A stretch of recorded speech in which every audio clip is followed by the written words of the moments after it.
Well, then I'm going to go ahead and get started, everyone. So if you're watching this in the future, hello. Okay. So the first question that's in their student handout is, what is your name? My name is Mindy Lighthype. All right. Now, what tools do you use to do your job?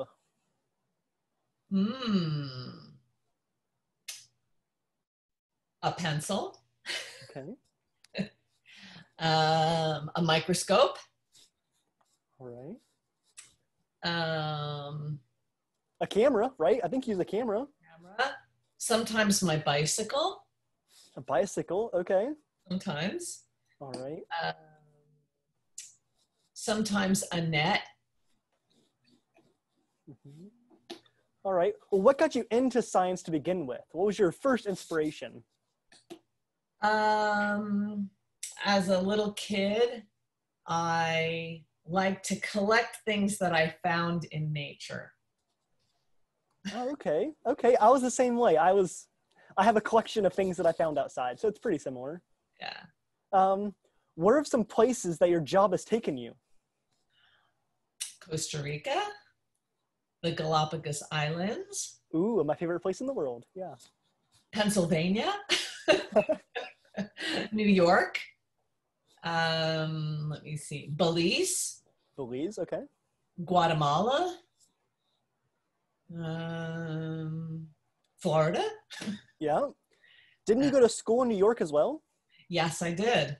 I'm originally from New Jersey, and I became a Gator, I guess maybe 11, 12 years ago. Okay. Okay. All right, let's see what the next question will be. Where does most of your work take place? Either inside or outside, that part. Okay. That part, but also where do you travel for your work mainly? Okay. Both parts. Depending on the kind of work that I'm doing, because I do a variety of different styles of work, I will sometimes have to travel to destinations to do my research. So that's considered part of my work. And then there are times when I work in an institution, okay, like a school, and sometimes I work from home. Okay. All right. Well, last structured question, and it's just free for all. Okay. Why do you think your work is important? It is a unique way of documenting science that is not necessarily typically widely used. And because it has very special facets to it, it makes it unique, it makes it fun, and it makes it educational. And you said at one point that I use photography, but photography is not the mainstay of the kind of work I do. And I think that the photography lacks in some of the things that I'm able to do that a camera cannot do. It's interesting that you say that, because I have a point I want to mention about that later. Okay. So for my students who got here late, so to answer some of the questions that are on your worksheet, some of the tools that she uses would be a pencil, her camera, her bicycle, a microscope, some of those types of things. When she got interested, that was back whenever she was a kid. She would collect things that she found outside. Places that she's been while she's worked. She's worked in New York, New Jersey, Pennsylvania, but also Costa Rica or Guatemala, or the Galapagos Islands. And then her work is important to also help educate people. So that should answer some of your questions if you came in late.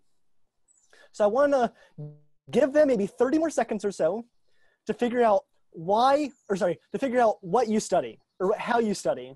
Well, I'll give them like 30 seconds to figure that out. And then we'll answer that question for them. Okay. So remember, pencils, camera, bicycle, microscope, all over the country, but also other countries she's worked. Just if you came in late, that's what you might have missed a little bit of. Yeah. Bicycle's not a huge factor. It's not a huge factor, but I want to throw them off. I want to Yeah, put, well, that's why I put it in there because I was like, definitely, definitely. And the bicycle actually gets used 3, 4, 5 times a week. yes, Yeah. yes. I use bicycle for my work too. So it's not the mainstay. It's not the most important thing in my work, but I use it quite a bit. It is a mode of transportation. It is. And a quiet mode of transportation too. Yes. And I actually have so I can go further distances on my bicycle. Oh, okay. Okay. Yeah. All right. So I think we'll go ahead and answer the question for them. So what do you do? I'm a scientific illustrator. Yes. So she is a scientific illustrator. So let me go ahead and share my screen. Boom. Scientific illustrator. Awesome. So just in case they didn't know how to spell it, I want to make sure they can spell it. All right, so what are some things that you've illustrated? Like, tell me about your work. I want to learn about your work. Okay, so my background is that because I was from the New York metropolitan area, I went to the New York Botanical Garden. My interest was originally in insects. So I wanted to learn how to draw bugs. I'm a bug girl. But I couldn't find a place to do that. And so I went to the New York Botanical Gardens and studied botanical illustration. And then, after years, I ended up at UF where I had a solo exhibition because my specialty is life cycles of insects. So I put the host plant, the larva, all of it together. And I actually, if you want me to share my screen, I do Yes, please do. A little presentation that I can just show you and your students. That'd be wonderful. I'm gonna go ahead and give you co-hosting. Okay. I mean, I'm just gonna go through the slides quickly because I know that this is a short presentation, but right, that's okay. It'll give a visual idea, and I can just kind of give you some information as I go. I love that. They're gonna love it. Awesome. Okay. So can I go ahead and share the screen? Yep, go ahead, go ahead. Okay. So, alrighty. So let's go to here. Okay. So can you see that? I can see that. Okay. So, it's okay, everything's working? It's wonderful, yeah. Okay. Great. All right, so these plants are plants that I've done for the Florida Wildlife Conservation. And these are invasive. These are like big, nasty, ugly, horrible, terrible plants, except that they're microscopic. And they're really tiny things, but they float on the surface and they wreak havoc in the Florida waterways. And I work for them on a regular basis and I have to draw them. So these were actually done under a microscope and they're done in pen and ink for reproduction purposes. So sometimes I work in black and white. And the whole thing, like with the bicycle, is that I go out on my bike and I collect samples and then I bring them back to the house and I look at them under the microscope. So that's like, something that, would be very typical that I would do. Here are some skull illustrations that I've done over in, this is in the reptile collection at Dickinson Hall. So I will draw bones. I love to draw bones and I'm able to teach my students how to look at the bones and figure out what the animal looks like from learning that aspect of it. So we've got, our crocodile, and this is a green sea turtle. And then here I've got a lemur and a sea otter. So, this is actually colored pencil, which is just a white colored pencil and a black colored pencil on gray paper. And it really highlights the skull. So that's really fun. I did the Florida panther. So here you can really see how the skull, and then I flesh out what the animal looks like. So this is like another style. So you can see I work in a lot of different styles and I was trying not to give away like style. When I said styles, I was like, oh no, I screwed up, So here's a reindeer. This was a huge skull that was in mammalogy and I just fell in love with it. So I went and I researched and I found out, what the footprints look like, and there'd be like a panel that would go next to the side of it that would show you, what's going on. So here, this is sort of typical botanical illustration. This is sort of what my classic, is. This is watercolor. So you'll see that, you know, you'll show the flower and the bulb and the root system, and then new growth. So you see a bud, and then you also see the flower, and then you also see a new shoot coming up with the root system. So that's, you know, kind of a very typical, it's decorative, but it also explains the whole lifestyle of the plant. And then, so for instance, this piece, I did this is a t-shirt design that I did for the Florida Native Plant Society. This is my favorite plant. I love pitcher plants, so I'm glad I you're showing know. it off. They're so cool. They're so cool. And so I was able to like sneak one of our little native frogs and the red streak butterfly and then a dragonfly. So I was able to do, you know, these, which was really fun. I've done a lot of t-shirt designs. So not only does scientific illustration only go into textbooks, but it also can be used in educational things like at museums and butterfly houses and stuff like that. And here's another one that I did for Wild Cotton, which is a t-shirt company that is in Gainesville. And this was roadside weeds and butterflies and insects. So I had a really fun time. So you can see, like, if I'm out on my bike, I'll see like a flower or a weed, or I'll find a dead dragonfly or whatever. And I got a little pouch and I put it in and I keep riding, you know. So I had to put this all together from different specimens and different drawings that I'd done in the field.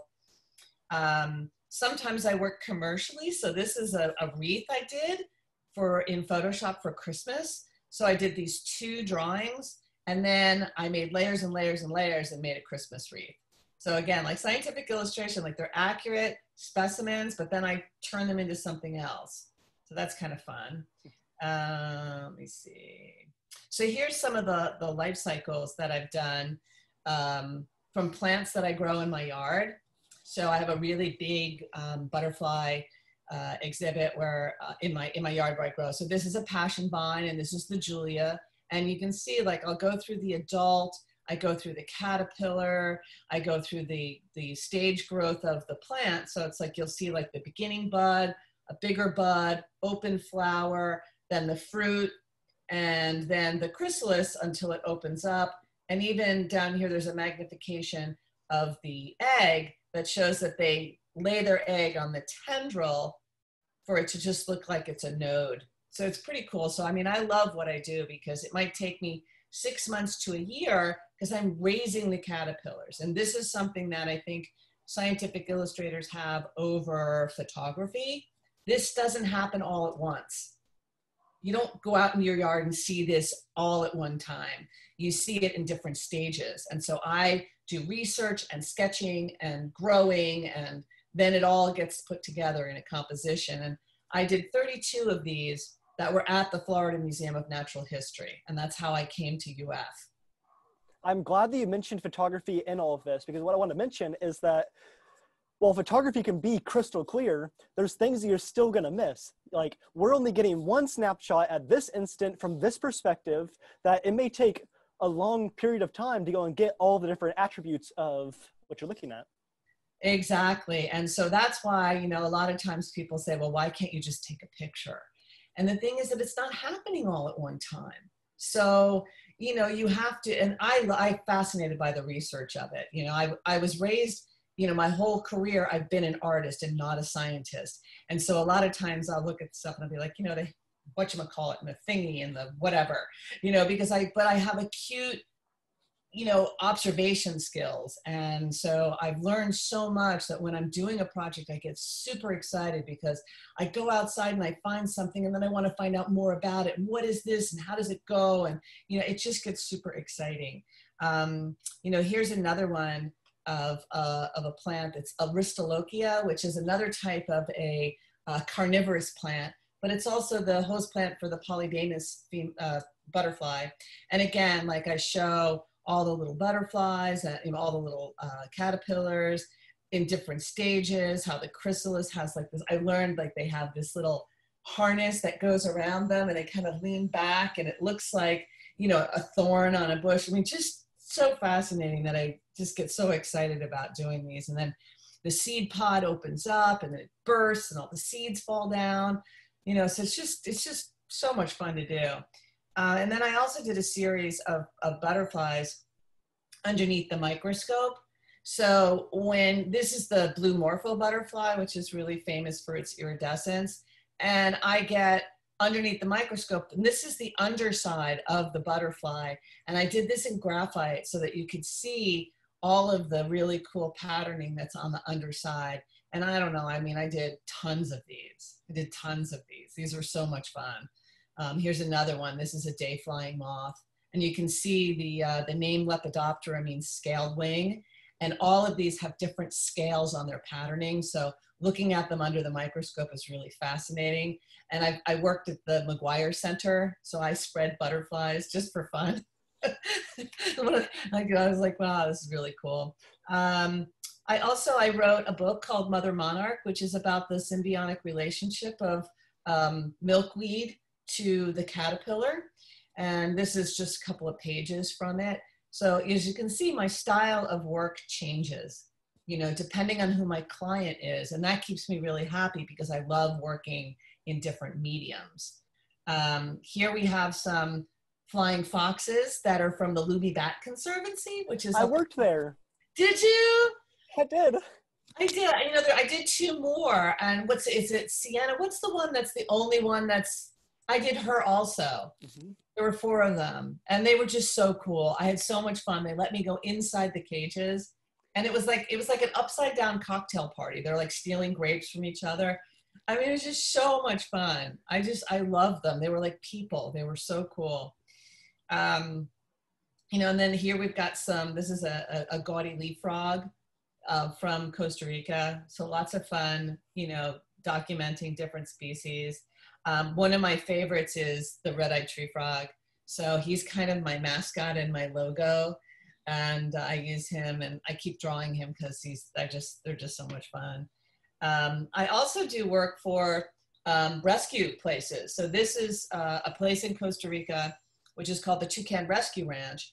And they started out with toucans, but now they have owls and they have sloths. So I did this piece for them and it's all over their t-shirts and they use it on all their promo stuff and, you know, super fun. Here's another toucan that I did. And this shows the relationship of how a toucan is with papaya because it eats the papaya and the seeds end up getting pooped out. But they're flying and they usually poop somewhere else and you have a new papaya. So again, like that's another really cool symbiotic relationship. So I try to show the interconnectedness of, you know, animals to plants and how the earth is all connected together. And so I try to depict that and, you know, just have a lot of fun.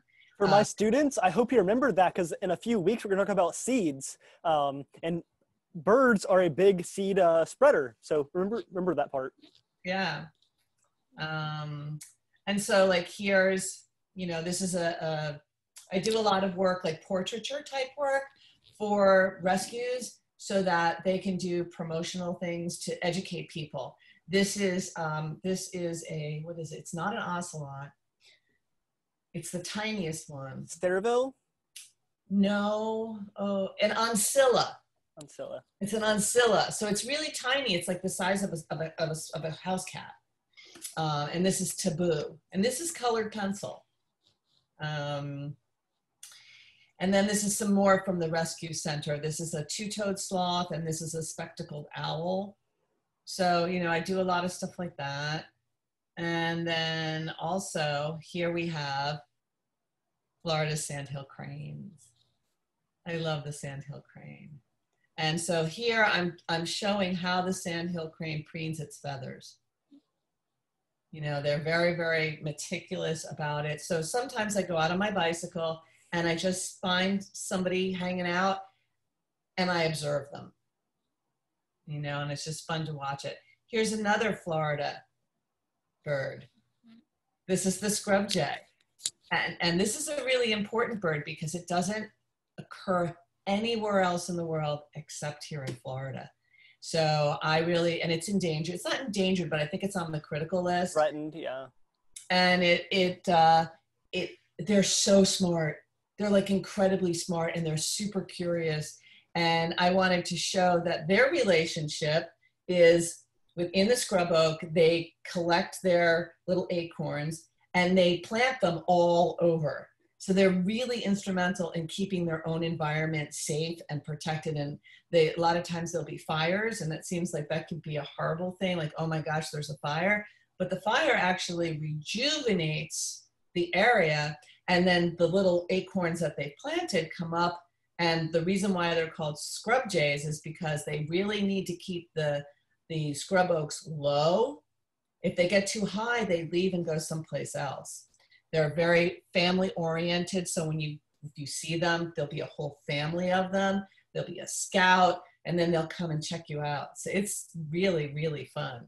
For all of my Ocala teachers, the Ocala National Forest is a really good place to go and look for scrub jays. They pretty much are housed just in that forest for the most part.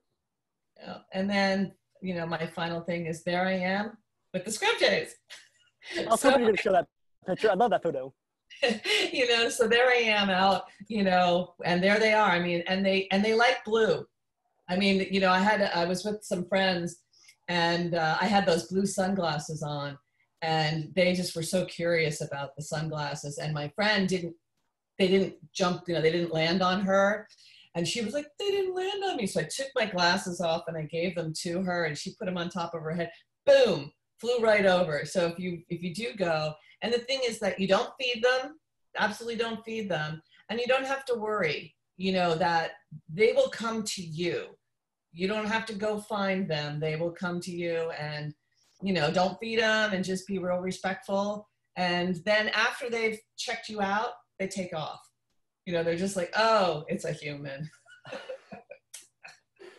Well, I'm so happy you were going to share that with me.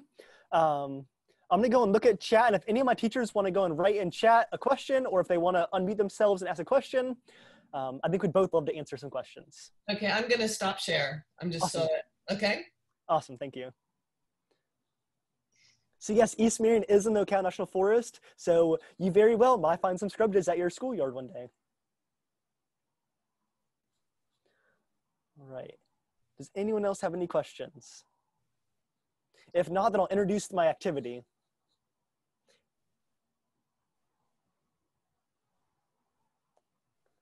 Okay, so no questions. I'll go ahead and pull up my slides. And maybe you can give me some advice on how to go and,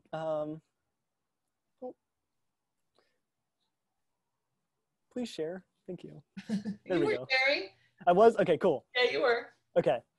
All right, so maybe you can give me some advice on this. So I want to go and show them that today we're going to be illustrating leaves.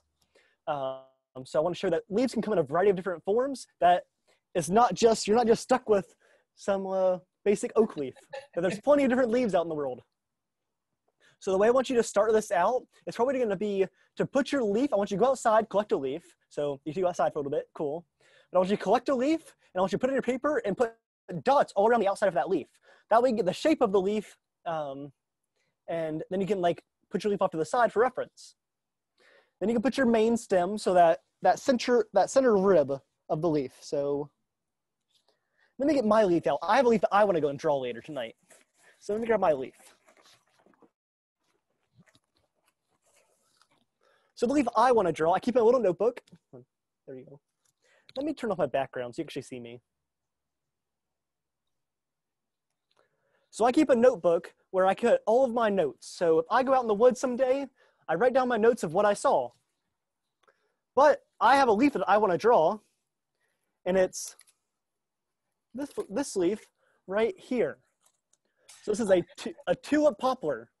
And so what I'm going to do is I'm going to trace that leaf, and then you can see that middle stem. I want you to go and trace that out and talk about every little bit that comes off of it. So you can see different veins that come off of it. This leaf is very bumpy, but it's kind of shaped kind of like a hand in a way. It's kind of shaped like a palm. So I want you to go and point out that as well. And then if anything interesting happens on your leaf, I want you to zoom in. So make a spot on your paper to go and zoom in on that leaf. So for example, let's see if my leaf has anything cool on it. Well, the edge of this leaf, so let me pull my other leaf out. The edge of this leaf, you get close enough, has serrations, kind of like a knife on the edge of it. So I might zoom in on the edge of my leaf. And then I want you to go and add labels to it and have any questions you can find about that leaf. So maybe why would that leaf have serrations on it? Why is it the color that it is? Talk about the shape of it. Is it good for catching light, or is it to let water run off the leaf tip? I want you to go and ask questions. And then, of course, as you saw in her pictures, she puts dates on there. She'll put a scale on there. So if, like, for example, she's talking about that plant that's very, very small, she put a scale next to it to show how big that actually is. So put your scale on there. Yeah, make sure to title and date all of your stuff. And I put all of my steps there. If you want to leave them up there, I can do that. Or if you just want to remember it, then cool. All right, any advice to give them before we head out? The other thing that you can do if you have it is to take a piece of tracing paper. So if you have your leaf and you put your leaf here and then you put tracing paper on the top and you use the side of your pencil, it'll come up with the outline and all of the venation. And you can use that because a lot of times I've noticed that your leaves are getting kind of crispy. My leaves are very crispy. They're very crispy, especially, you know, now that the cooler weather's coming in. So, you know, that usually when I go out, I pick more than one leaf. This way I make a rubbing, called making a rubbing. And then I'll also have one, because once you rub it, it's kind of dead. I mean, it's kind of limp and it's really awful. So I have one, you know, that is still fresh, and then one that I've done a rubbing with. So when I go out, I have like a little notebook, and I have a little piece of tracing paper so that I can do that with. And then the other way to keep your leaf alive longer is just take a piece of paper towel, get it a little bit moist. Moist paper towel, leaf, moist paper towel. And if you put it in the refrigerator, it'll stay alive for a little bit longer. Oh, I'll have to do that in the future. Awesome. Yeah, this way you don't have such crispy, because then things start to fall off and then you have to learn how to reconstruct. Yeah, I'm not very artsy in that way. I can't build something once it's broken. Right.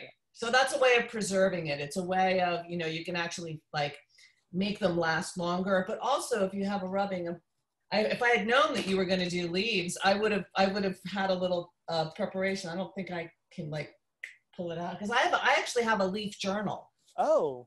I just keep a leaf journal, and I don't know if I can find it. While she's looking for that, if you have any questions, just put them in chat now, and we'll show off this journal, and then we'll head out.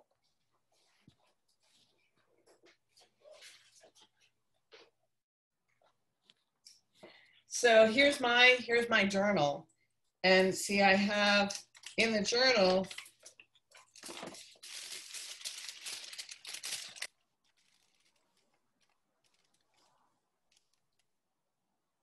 so these are rubbings.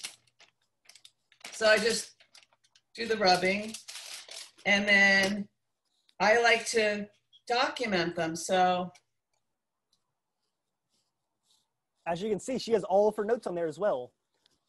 And so this was the actual size of the leaf. And then I decided that I wanted to blow it up and make it bigger so I could see more of the detail. So every time I come across a new leaf, I go and I do this little, you know, I do a rubbing, and then I put it into my book, and then I research it and I find out more about it. I'm trying to find another one. Sometimes I color them in. You know, sometimes I go over them with ink and then I color them in. So it really depends. So like here's another one.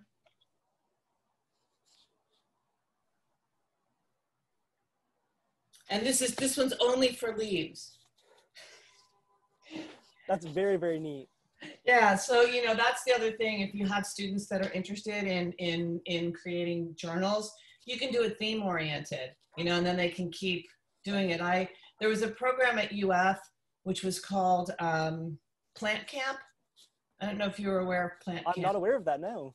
Plant Camp, well, I think it's defunct now, but it was about invasive plants, but they brought in 25 teachers over the state of Florida, and it was 4 days, and they'd go out, and I used to teach the section on how to draw leaves with students. So if you had told me, I would have had more of a prep for you. But I can send you, you know, stuff.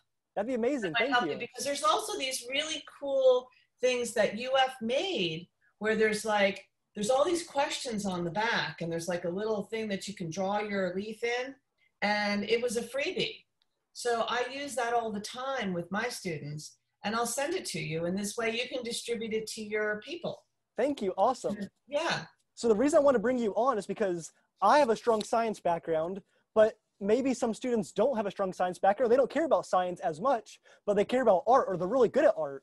And so I'm really happy that you were able to come on and share your art background into science. I think that's a really cool Right, topic. because I'm not a scientist. I mean, I've become more of a scientist now because I have, but you know, one of the things I can say to the non-science people, but the arty people, you don't have to learn all the science stuff. That's what the scientists are for. So what's really cool is that when I do a job, I partner with a botanist or I partner with an ornithologist, and I do preliminary sketches and get feedback. And then they tell me the wing is off or this petal is wrong or whatever. And then I work with them. And so I end up becoming a scientist without even trying. Right. So, A lifetime learner. Yeah, absolutely. And I love it. I'm very fortunate to do what I love. I have a question in chat that says, why did you choose this job? I always wanted to be an artist. And so I actually have transformed myself several times. I was a hand weaver, and I used to work on a sheep farm, and I used to spin yarn on a spinning wheel. And I did that for about 15 years, and it was hard to make a living. But I loved it. But at the same time, I felt like I wanted to educate people, and I love nature. So, and I've always been a bug girl. So, you know, I just was gravitated towards, you know, working in the textile industry. I kind of liked color, texture, and pattern, and bugs are color, texture, and pattern. That's so all they are, exactly. It was a no-brainer. I was like, I'm totally able to do that. And so I was able to just really transform it over. But I feel like scientific illustration, being an educator, because I'm also a teacher, and I find that, you know, I'm a visual learner. So for me, it's much easier to go out in nature and learn about it and draw it than it is for me to read a book. You know, I'd much rather experience it. And I think that for me, it was much harder as a student to try and read a book. And I think you get the peak interest. So when I teach, I do demonstrations. So I show people how to do it. I give them written things so that they can read it and look at it. And then I also do like slide presentations where people can hear things. So I just think that it was super important for me to be able to educate the world about conservation and how much everything is interconnected. So it's not just, you know, we should all have green grass. Right, exactly. Yeah. So my background was with ecology, and so ecology is literally the combination of earth science with animals and plants, and so this interconnection they're talking about is exactly what I study. So you can be looking at the same thing from lots of different lenses. So you may have an art mind, or you can have a science mind, and be looking at the same thing in different ways. Exactly, and I think that that's really important, and I think that they all blend together and they help each other. So even when, like, if I have had a student who was pre-med, and she had to learn all the bones and all the ligaments and everything to be able to do that. And she was really struggling because she was looking at photographs and she was looking at other people's drawings. And I said to her, draw it yourself. And it actually made a huge imprint on her because she learned so much better by physically drawing rather than memorizing. And that made a huge difference for her. And she actually went on to be a doctor because she was a student of mine at UF. And she went on to be a doctor, and she now uses drawing and art therapy with her patients. So I'm like, I felt like. That's so great to hear. Yeah, I mean, it's just like, wow, that is just the best thing on the planet. So, you know, for teachers and students that are out there, you can communicate and learn things a lot and memorize things by drawing them. And I think that you have to get over well, I'm not an artist and I can't do this. It's recording observation. And the more you do it, the better you get at it. I believe everybody can draw if they want to. If they want to. And some people are better at it than others, but you know, you have to, it's a skill. It's a skill that can be learned just like writing and reading and all of that. So it's a step-by-step progression. So Right. don't think you can't draw, you can. All right, the next question is, what is the rarest animal you have encountered? That's a very interesting question. The rarest. Oh, a tapir. Oh. I was in Costa Rica, and they're really elusive. You know, they're really hard to see. It's kind of like a tropical rainforest rhinoceros. I mean, it's like this string, it has a tiny little trunk. And all of a sudden we were walking and there was a mother and a baby. Yeah, yes. And it was like, oh my God. I mean, they're just so hard to see. And I actually had my camera with me. And not only did I take photographs of it, but I also took videos of it. And I have videos of the baby like eating. So the little trunk comes up. I mean, it's just so cool, you know? So I think that that's probably like the most, I never expected to ever see one. And oh my God, there it was. So that was super, super special. That is very special. It's amazing. Yeah. All right, well, we're a little bit over time, so I'm gonna go ahead and end it here. Okay. For all of my classes, please go ahead and go outside either today or tomorrow if you have time to illustrate your leaf and follow those steps I mentioned earlier and her advice as well. As for you, thank you for being my guest today. I hope to speak to you very soon. Thank you so much, Alan. It was a great pleasure. All right, bye everyone.